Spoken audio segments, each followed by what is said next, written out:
Salam sejahtera bagi saudara sekalian dimanapun berada. Firman Tuhan untuk kita pada minggu ini, Galatia 5 ayat 13 sampai 16. Demikian firman Tuhan. Saudara-saudara, memang kamu telah dipanggil untuk merdeka, tetapi janganlah kamu mempergunakan kemerdekaan itu sebagai kesempatan untuk kehidupan dalam dosa, melainkan layanilah seorang akan yang lain oleh kasih. Sebab seluruh hukum Taurat tercakup dalam satu firman ini, yaitu kasihilah sesamamu manusia seperti dirimu sendiri. Tetapi jikalau kamu saling menggigit dan saling menelan, awaslah supaya jangan kamu saling membinasakan. Maksudku ialah, hiduplah oleh roh, maka kamu tidak akan menuruti keinginan daging. Sampai di sini firman Tuhan. Saudara-saudara yang terkasih di dalam Yesus Kristus, minggu ini kita memasuki Minggu Budaya dengan tema khotbah Kelang Ate Jemba-Jemba Kam. Khotbah ini akan saya mulai dengan sebuah ilustrasi. Ada seorang nyonya mempunyai seorang pembantu baru di rumahnya. Nyonya ini mengajari dia melakukan banyak hal di rumahnya, termasuk salah satu menyusun baju ke dalam lemari. Si nyonya berkata kepadanya supaya kemeja suaminya setiap kali setelah disetrika digantung pakai hanger tanpa harus dikancingkan, supaya dengan mudah dan cepat dipakai suaminya. Tetapi pembantu ini tidak melakukan demikian. Ia mengkancingkan kemeja-kemeja itu dan menggantungnya di hanger serta memasangkannya dengan celana panjang suami nyonya itu yang menurutnya serasi dengan kemeja itu. Ketika nyonya itu hendak mengambil pakaian suaminya di lemari, dia melihat kemeja suaminya sudah tergantung, dikancingi, dan lengkap di dalamnya celana panjang suaminya. Lalu nyonya itu berkata kepadanya, "Kenapa engkau mengancingkan kemeja suamiku yang kusuruh engkau gantung di hanger itu? Dan kenapa pula kamu memasangkannya dengan celana panjang di dalamnya?" Lalu kata pembantu itu lebih baik supaya setiap kali tuan mengambil bajunya sudah lengkap dengan celana panjangnya dan terlihat lebih rapi dalam lemari jika kemeja itu dikancingkan. Sebab demikianlah kebiasaan saya ketika saya menjadi pembantu di tempat orang lain.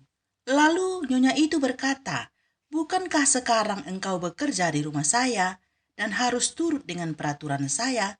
Kenapa engkau merasa lebih tahu dari saya di rumah ini? Sayalah tuan di sini, dan saya yang memberikan peraturan padamu. Bukan kebiasaan lamamu yang berlaku di sini. Kerjakan saja apa yang kukehendaki jika engkau masih ingin tinggal di rumah saya." Seperti itulah kira-kira Paulus mengingatkan jemaat Galatia supaya mereka tidak lagi terikat dengan adat istiadat atau kebiasaan lama yang mereka anggap masih penting dilakukan. Karena sekarang mereka sudah hidup dalam kasih anugerah. Mereka harus mengasihi satu dengan yang lain seperti Kristus yang adalah kasih. Bukannya malah mempersoalkan adat istiadat atau hukum-hukum Taurat seperti sunat dan memantangkan makanan-makanan tertentu. Sebab semuanya itu tidak lagi penting. Keselamatan mereka hanya ada di dalam Kristus Yesus. Yang terpenting bagi mereka adalah melayani satu dengan yang lain di dalam kasih. Memang meninggalkan kebiasaan-kebiasaan lama tidaklah mudah. Sekalipun sudah mengenal Tuhan, keinginan untuk mengikuti adat yang lama sulit bahkan tidak bisa ditinggalkan. Seperti umat Israel, tetap saja sulit baginya meninggalkan adat yang dulu. Mereka mengikuti kebiasaan lama, yakni menyembah berhala-berhala. Dalam Ogen 2 Raja-Raja 17 ayat 34-41 dikisahkan di sana tentang kebiasaan-kebiasaan mereka yang mengikut adat istiadat yang lama.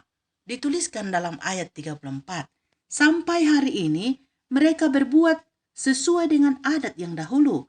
Mereka tidak berbakti kepada Tuhan dan tidak berbuat sesuai dengan ketetapan, hukum, undang-undang dan perintah yang diperintahkan Tuhan kepada anak-anak Yakub yang telah dinamainya Israel. Dan anehnya, sekalipun sudah diingatkan, mereka tidak mau mendengar. Dalam ayat 40-41 disebutkan, tetapi mereka tidak mau mendengarkan, melainkan mereka berbuat sesuai dengan adat mereka yang dahulu. Demikianlah bangsa-bangsa ini berbakti kepada Tuhan, tetapi dalam pada itu mereka beribadah juga kepada patung-patung mereka.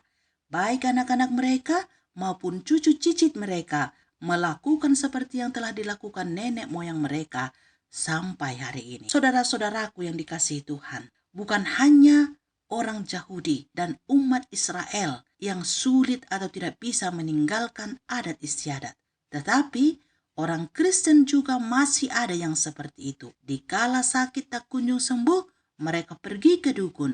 Di saat jodoh tak kunjung datang, mereka menghampiri peramal, dan mereka juga meminta pertolongan petendung-petendung untuk setiap usaha yang dikelola.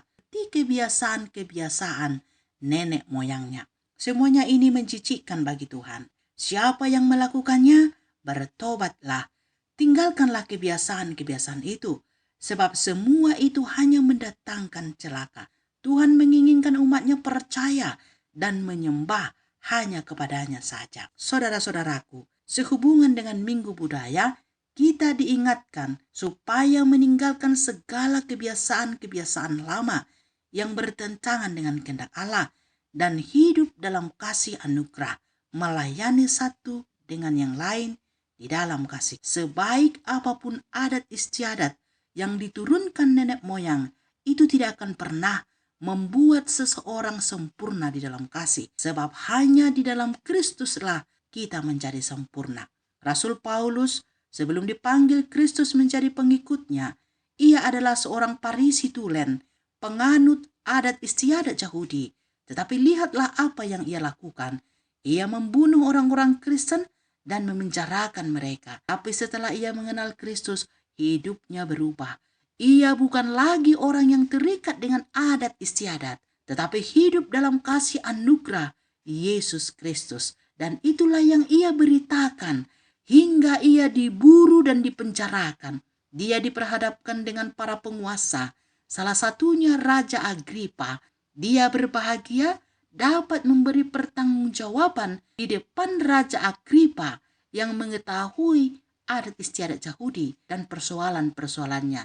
Lihat invokasio Kisah Rasul 26 ayat 3. Sehingga Raja Agripa harus sabar mendengar penjelasannya. Sebab yang akan ia jelaskan adalah tentang hidupnya ketika masih terikat dengan adat istiadat dan setelah bertemu dengan Tuhan Yesus dalam anugerahnya. Rasul Paulus begitu giat mengabarkan kasih anugerah itu, sehingga Raja Agripa, penganut adat istiadat itu pun hampir-hampir menjadi seorang Kristen. Kisah Rasul 26 ayat 28. Demikianlah kita kiranya mengabarkan kasih anugerah Tuhan kepada semua orang, supaya semua orang diselamatkan, karena hanya di dalam Kristuslah keselamatan, bukan dalam adat istiadat. Berita yang kita kabarkan akan kokoh dan teguh jika kita saling mengasihi.